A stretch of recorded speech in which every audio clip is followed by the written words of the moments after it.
ሰላም አለይኩም ወራህመቱላሂ ወበረካቱሁ። ጠቅላይ ሚኒስተሩ ግን ምን ነክቷቸው ነው? ሰው በገደሉ ቁጥር ሰው እንዳይነሳባቸው የወታደር ልብስ እየለበሱ ማስፈራራት፣ ዛቻ። ለምንድነው እንደዛ የሚዝቱት? አሳያችኋለሁ ካሁን በኋላ አልታገስም እያሉ የወታደር ልብስ እየለበሱ እኛ ኢትዮጵያውያን የወታደር ልብስ ይፈራሉ ያሉት ማን ነው? ይፈራሉ ያለ እኛ እንኳን ያንተን በ20 ብር የሚገዛ የወታደር ልብስ ደግሞ የባህር ኃይል ልብስ ነው የለበስከው። እኛ ወዴ ባለን እንዴ? ምን ነው አባቴ ኢሳያስ አፈወርቂ መለሰልን እንዴ? ማለቴ አሰፈወርቅን ማለቴ ነው። ተመለሰልን፣ ጥሩ ነው። ያለበለዛ ግን እየመጣህ እየፎከርክ አሳያችኋለሁ ካሁን በኋላ አንደራደርም በኢትዮጵያ፣ እኛም አንደራደርም በኢትዮጵያ። ስለዚህ አንተ ነህ እየገደልከን ያለው አንተ መልሰህ ወታደር ልብስ ለብሰህ አሳያችኋለሁኝ፣ እገላችኋለሁኝ። ፉከራውና ቀረርተው በጣም አገር ረበሸና ጠቅላያችን በልኩ ሊሆኑ ይገባልና እባክዎትን አስተውሉ። እና እምቢ ያለ ህዝብ ደግሞ ለማንም አይገዛም፣ ማንንም አይፈራም።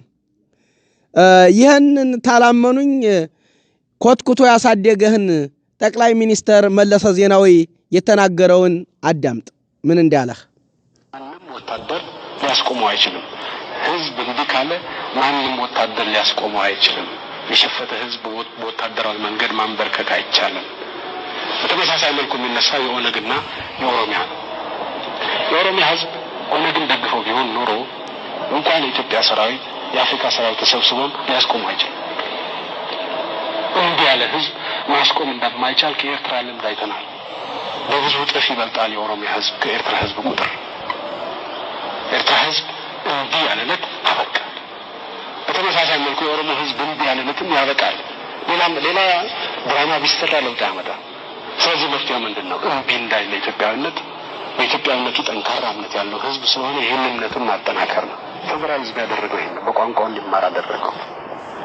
ያካባቢውን በራሱ ያዳመጥክ ነው አብይ፣ አዳምጥ። የራሱ ፖሊስ፣ የራሱ ባንዲራ፣ የራሱ ቋንቋ፣ የራሱ ስም እንዲይዝ አደረገው። በዚህ ምክንያት የኦነግ መፈክር ባዶ መሬት ላይ የሚወድቅበት ሁኔታ ተፈጠረ። ስለዚህ በእርግጥም የኢትዮጵያ አንድነት በአስተማማኝ መሰረት ላይ የገነባ ነው። ለምን? በህዝብ ይሁንታ ላይ እየመሰረት ነው ስለሆነ። እሺ ሰማህ አይደል? እመነኝ ዶክተር አብይ አህመድ የኦሮሞ ቄሮ ወጣት ስንት ሚሊዮን እንደሆነ አንተ ጠንቅቀህ ታውቀዋለህ። የኦሮሞ ህዝብ 50 ሚሊዮን ህዝብ ነው። 50 ሚሊዮኑ ህዝብ 30 ሚሊዮኑ ወጣት ነው ጨርሶ ማለት ነው። ያንን የምገልበት እንኳን ጥይት የለህም። ኮትኩቶ ያሳደገህን መለሰ ዜናዊ ሰምተዋል አይደል? አዎ። ስለዚህ እምቢ ያለ ጊዜ የኦሮሞ ህዝብ አገርቱን ያፈርሳታል፣ ማስቆም አይቻልም ብለዋል። አንተ ዝም ብለህ ጉራህን ንዛ። በኢትዮጵያ እንደራደርም ማን ተደራደረ? አንተ እኮ ነህ እኮ ህዝብን እየገደልክ መደራደር ያረከው። እና እመነኝ ነው የምልህ፣ እመነኝ የኦሮሞ ህዝብ ተቤተ መንግስት አውጥቶ ሻሸመኔ ላይ ይሰቅልሃል። እስተ ሚስትህ አንጠልጥለው ወስደው ይሰቅሉሃል። እመነኝ። ያለ አማራጭ አንድና አንድ ነው። እኔ እንደ አንድ ኢትዮጵያዊ መቼም ተንጠልጥለህ ትሰቀል በጣም ታሳዝነኛለህ።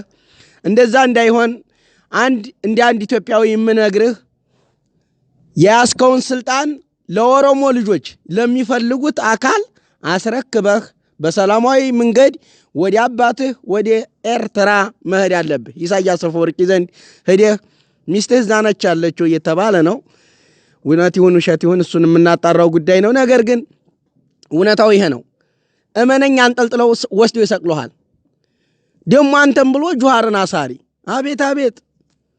እንደው እኮ እልቃውንስ ይሄን ልብስ ለብሰህ አሁን የኦሮሞ ልጆች ይሄን ያንተን አይነት ልብስ እየለበሱ አስቸግረውናል በየሚዲያው። አንተን እየመሰሉን ነው፣ እኛንም አስፈራሩን እኮ። አያቸው እየለበሱን ነው። መቀለጃ አረከው እኮ ልብሱን። እና ለማንኛውም እኛ የምንልህ ሰው እየገደልክ ችግኝ አትትከል ነው። ተመልከቱ፣ እዚህ ጋር አጫሉን ገደለ፣ ላጫሉ ችግኝ እየተከለ ነው። በጣም ያሳፍራል። እንዴት ያጫሉን ገዳዮች መያዝ እንጂ አጫሉ ገለኸኝ ችግኝ ትከልልኝ አለ? በጣም አሳፋሪ ወራዳ ሰው ነው። እንዴት ሰው ገሎ ችግኝ ይተክላል? እና ተመልከቱ ይሄ አሁን ያጫሉ ችግኝ ነው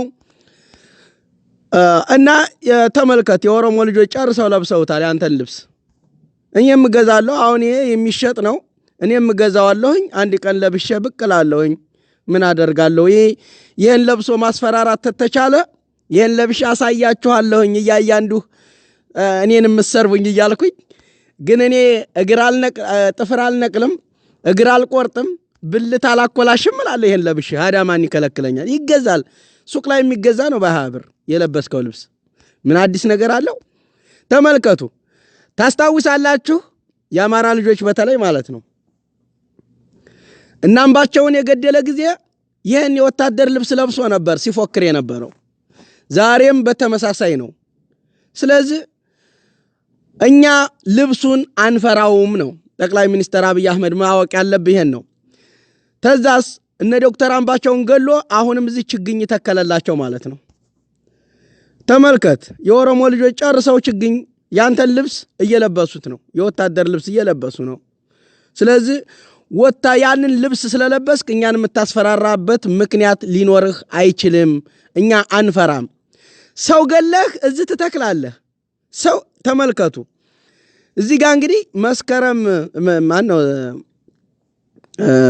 ነሐሴ ላይ የተገደሉት ነሐሴ 2011 የተገደሉት ሰዎች ግድያ ችግኝ እየተተከለላቸው ነው የገደላቸውን ሰዎች አንጣ ይሉታል ችግኝ ነው የምተክልላቸው ይላል እንዴ ፓርላማ ላይ ታስታውሱ ከሆነ አረ ሰው እየሞተ ነው ጠቅላይ ሚኒስተር ሰው እኮ እየተገደለ ነው ኢትዮጵያ ውስጥ እኮ ብዙ ሰው አለቀ ይባላል እኔም እኮ ወደ 60 ችግኝ ጠፍቶብኛል ሰው ይሉኛል ሰው ሞተ ይላሉ ችግኝ እየሰረቁኝ አይደለም የኔስ መች ሌባዎችን አገኘዋቸው አለ ምን ለማለት ፈልጎ እንደሆነ ታውቃላችሁ ገዳይ አትበሉኝ የኔም ችግኝ የሰረቀብኝን ሰው አላገኘሁትም አለ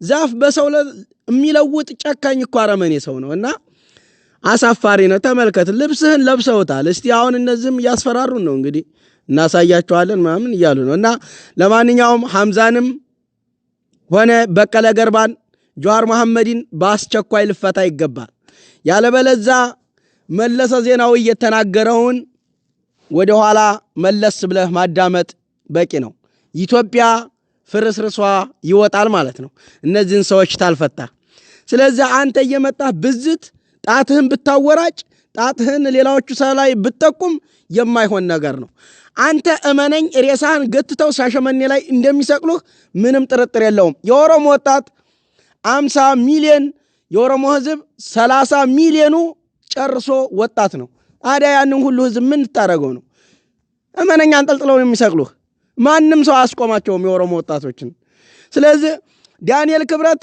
በመተት እየተበተበ አምሮህን አስቶ ሲያስቃይህ የሚያድረውን ቅዠት አጉል ህልም ንጉስ የሚያጫውትህን ትተህ ገዳዮቹን ወይ አንተ ተገደልክ እኔ ነኝ የገደልኩት የኤርትራ ጠባቂዎች አያዋጡህም የኤርትራ ጠባቂዎች ዘላለም ሊጠብቁ አይችሉም አሁን ዛሬ ቤተ መንግስት ያለው የኤርትራ ወታደር ነው ይባላል ስለዚህ እነዛ አይ ሐሰት ነው ታልክ በፊት የሚጠብቁ ወታደሮች የት ገቡ እነዛ ቀይ መለዮ ለባሾች ማለት ነው ወደ አይደል እንዲያባረርካቸው ወደ አይደል እንዲረሸንካቸው ታስታውሱ ከሆነ መፈንቅለ መንግስት ሊያደርጉ ነው ብሎ ነው ረሽኗ ያባረራቸው የደሞዝ ጥያቄ ነው ምናምን ብሎ ሲያበቃ ኋላ መልሶ ገደላቸው አጠፋቸው እና ለማንኛውም የነገርንህን አዳም ጫጫሉን ገዳይ ፈልገህ አንጣ አጫሉን የገደሉት ያንተ ወታደሮች ጠባቂዎችና ተኤርትራ የመጡ ናቸው ኢሳያስ አፈወርቂ የመደበልህ ጆሃርን ፍታ ኢትዮጵያ እንዳትፈርስ ተፈለክ